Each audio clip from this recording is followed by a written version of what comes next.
Hey you guys, welcome back to our channel. Today we're going to be doing a Bible study, and usually my sister Mariah is here with me, but she's not here today because of some sickness. So hopefully we'll be back together soon, but for right now I'm just going to carry on making videos for you guys. With that being said, we're going to jump in and finish up the Jesus Heals the Blind Man Bible study. So what we've been doing is going back and restudying the typical childhood Bible stories where you just kind of get an overview of the story. Just been trying to dive in a little bit deeper and learn as much as we can about them. There are already 2 parts of this story on our channel, and today we're going to be doing the last part of it.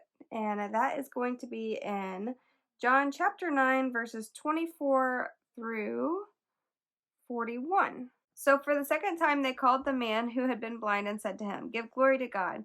We know that this man is a sinner." He answered, "Whether he is a sinner, I do not know. One thing I do know, that though I was blind, now I see." They said to him, "What did he do to you? How did he open your eyes?" He answered them, "I have told you already, and you would not listen. Why do you want to hear it again? Do you also want to become his disciples?" And they reviled him, saying, "You are his disciple? But we are disciples of Moses. We know that God has spoken to Moses. But as for this man, we do not know where he comes from." The man answered, "Why, this is an amazing thing. You do not know where he comes from, and yet he opened my eyes. We know that God does not listen to sinners, but if anyone is a worshiper of God and does his will, God listens to him. Never since the world began has it been heard that anyone opened the eyes of a man born blind. If this man were not from God, he could do nothing." And they answered him, "You were born in utter sin, and would you teach us?" And they cast him out. That's through verse 34. They call the man that has been blind back, and they're asking him more questions, asking him about the man who healed him and how that happened, and he's telling them he's already answered these questions. It doesn't really matter how much they're questioning him. He's standing firm because of his experience, and it's an undeniable experience. And he says that he is a disciple of Jesus now. I just realized that the guineas are like going crazy in the background. I'm sorry, but if you hear some like crazy weird noises, that's what it is. Sorry if that's annoying. But so the formerly blind man is trying to express to these Pharisees that it is such an amazing miracle that Jesus was able to perform in him, and it's not something that happens often or ever, that a blind man that has been born blind has never been healed from that. That God basically did this miracle for his glory and just to bring attention to Jesus and the power that he had. So now the temple officials are frustrated because they've questioned him, and he's sticking to his story, sticking to his guns. So they're just frustrated with him, and they're done talking to him. So they're going to cast him out of the temple. A commentary on this says that the way that this was done suggests an impulsive action rather than a excommunication based on a formal procedure. I think that means, like, typically if they were going to remove somebody out of the temple, there was like a process in which they would normally follow to do that properly. But in this case, they did not do that. They were just basically tired of hearing from this guy, and they weren't getting the answers that they wanted, so they just removed him. And then verses 35 through 41 say, "And Jesus heard that they cast him out, and having found him, he said, 'Do you believe in the Son of Man?' And he answered, 'And who is he, sir, that I may believe in him?' And Jesus said to him, 'You have seen him, and it is he who is speaking to you.'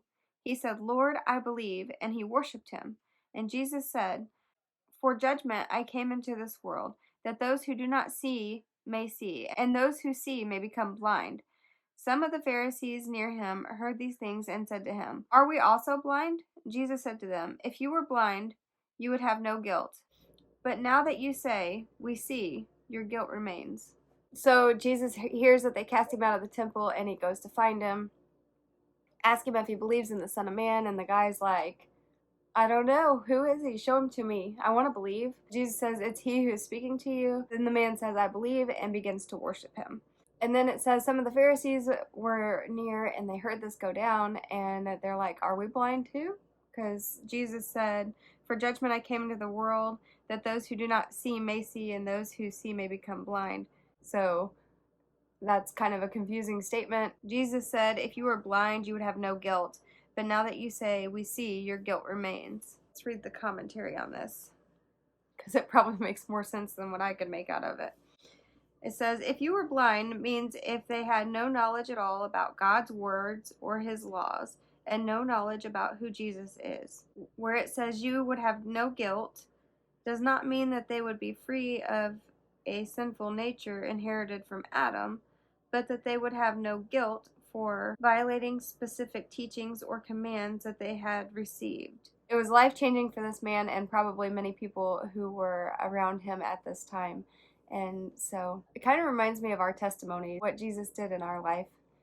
When we share that with others, it can be that light. And just like the blind man, we want to tell other people about it because it's such an awesome thing. It was so undeniable that he had to tell somebody about it, and he wasn't backing down from that. He was going to share no matter what, and he was going to stick to his guns about it because he knew what had happened to him. And so I just think it's an awesome story. So I hope you guys enjoyed studying it. I sure did. If you guys enjoy Bible studies like this, we post one every Monday.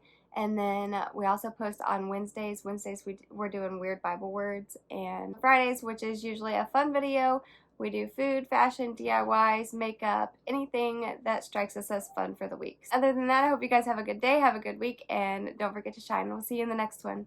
Bye.